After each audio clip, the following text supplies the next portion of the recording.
first piece of gear you put on. Sit down when you put on your booties to avoid falling.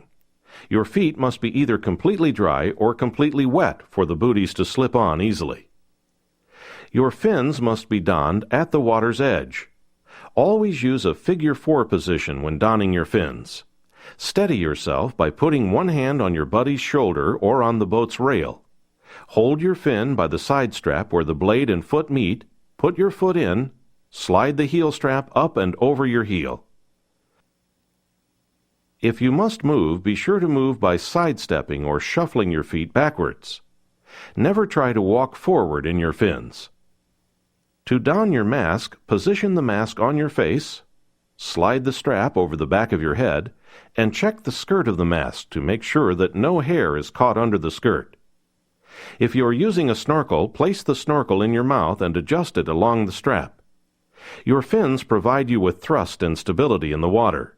You can move your fins in a number of ways to create propulsion. The most common is the flutter kick. When you kick with fins, your kick must be slow, deliberate, and wide. You sweep up and down from the hip, keeping your knees almost straight and your toes pointed. If you want to move faster in the water, simply kick harder and longer with the emphasis on your downstroke. If you bend your knees too much and pull your upper legs up towards your stomach, kicking as if you are pedaling a bicycle, your fins will slip back and forth in the water, producing very little thrust. On the surface, modify your stroke to keep your fins in the water. When you are kicking on the surface, make sure you have enough air in your BC to make you buoyant, so if you get tired, you can stop kicking and rest. You can also use the dolphin kick when diving. When doing the dolphin kick, keep your legs together and knees relaxed and alternately bend forward from your hips and then arch your back. This movement causes your body to move through the water just like a dolphin. Breathing through your snorkel while face down in the water will help you conserve energy. You breathe slowly and deeply so you get good air transfer through the snorkel tube. Be sure to swim in a horizontal position and that the end of the snorkel is positioned at the back of your head to keep the open end out of the water.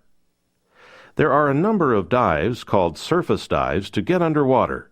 To perform a good surface dive, you must be weighted so you are neutrally buoyant at the surface. The key to a successful surface dive is to get as much of your body out of the water as possible. There are two common headfirst dives, the pike dive and the tuck dive. To do a pike dive, point your hands and arms at the bottom, bend forward at the hips, snap your legs up in the air until they are in a straight line with the rest of the body, and kick to continue your descent as soon as your downward momentum begins to decrease. To do a tuck dive, tuck your legs to your chest and at the same time rotate your body to a head-down position. Extend your legs up into the air so your body is in a straight vertical line. For a feet-first dive, position yourself upright in the water, spread your legs forward and back into a split position, kick your legs together, and bring your arms forcefully down. If you are free diving, before you do a surface dive, you want to breathe in and out deeply a few times before you take in a deep breath of air and hold your breath to do the dive. If you breathe in and out deeply and rapidly for more than 3 breaths, you lower the level of carbon dioxide in your body. This can be a problem. When you do your dive, you use up the oxygen in your lungs, but do not build up enough carbon dioxide in your body to the point that you feel the need to breathe. This can cause you to lose consciousness or black out underwater. This is called shallow water blackout. Remember to limit your breathing to just a few deep breaths before a breath-hold dive. Water can enter your snorkel through the open end from waves, from accidentally dipping the end of the snorkel in the water, and from doing a dive. There are 2 ways to clear your snorkel quickly and efficiently. You perform the blast clear by exhaling air from your lungs forcefully as you surface from a dive. The displacement clear uses the least amount of energy and removes the water from your snorkel by the expansion of a very small amount of air you exhale into the snorkel as you surface. You must know how to assemble your own gear for diving. Remember that as a responsible diver, no one is responsible for the proper assembly and operation of your equipment except you. To assemble your scuba unit, use the following steps. Pull the dust cap or tape off the scuba cylinder valve and check for the presence of the O-ring on the cylinder valve. Wet the tank strap of your BC. Pick up your BC with the shoulder straps in your hands and tank strap facing you. Slip the tank strap over the cylinder and move it down the cylinder until it is at the correct placement for your BC's tank strap. If the strap is too low, your first stage will hit your head during your dive. If the strap is too high, the cylinder will be too low on your back. Tighten the tank strap and secure it. Pick up your BC by the shoulder straps to see if the cylinder slips in the tank strap. If the cylinder moves, you must tighten the strap around the cylinder. Pick up your regulator and turn it so the second stage hose extends to your right and, for most regulators, the gauges and low-pressure inflator hose to your left. Make sure that the ridged knob of the yoke screw is facing your stomach. Loosen the yoke screw and remove the dust cap from the first stage. Attach the regulator by slipping the yoke down over the cylinder valve.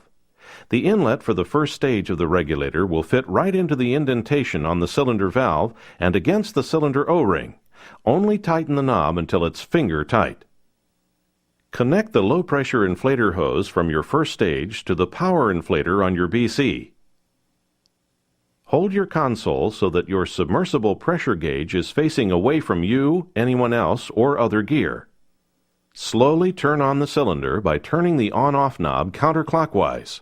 You will hear air pressurizing the hoses of the regulator. Then turn the knob back about 1/4 turn. Look at your SPG to see how much air you have in your cylinder. With a 200 bar 3000 psi cylinder, the gauge should reflect about 200 bar 3000 psi. Put your primary regulator in your mouth, breathe out, and then breathe in to be sure that the regulator is delivering air on demand. Repeat the process with your backup or alternate source regulator. Press your power inflator button to be sure that air is flowing into your BC on demand. Press your deflator oral inflator valve button to be sure that air flows out of your BC on demand. When you have finished assembling your gear, you must make sure the unit is secure and not in danger of falling over. How you set up your weight belt is important because it affects your comfort and safety. A rule of thumb for the average size person in saltwater with a full 7 mm 1/4 inch wetsuit is 10% of your body weight plus 2 kilograms or 5 pounds. The length of your belt is also important. The excess tail of the belt that hangs out of the buckle must be long enough for you to grab it with your entire hand, but not any longer.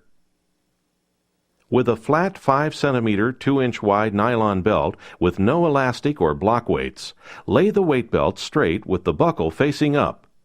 Bring the end of the weight belt up through a slit in the first weight and down through the other slit.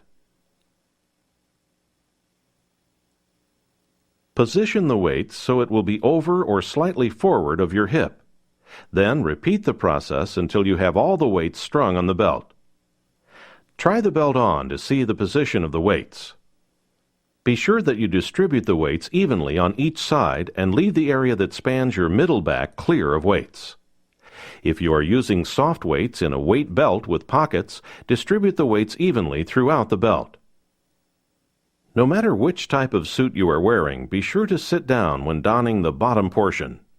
Don the bottom of your suit first, followed by your booties. The bottom of the legs of your diving suit should then go over the outside of your booties. If you are right-handed, don your weight belt by holding the buckle in your left hand and the free end of the belt in your right hand. Step over the belt with both legs, bend over, and let your back support the weight of your belt and fasten the belt. A buddy pair must don scuba units as a team. It is easier to don scuba gear when you work together because of the extra hands that are available to position hoses and straps. Grasp your BC by the shoulders as your buddy grasps the unit by the first stage and the bottom of the cylinder. Put your arms through the armholes, fasten the waistband and clips, secure your backup regulator and gauges to the front of your BC. After you have donned your gear, check to be sure that the shoulder straps are comfortably positioned. The cylinder should feel secure on your back. You must know how your buddy's equipment works, and they must know how to operate yours in case of an emergency.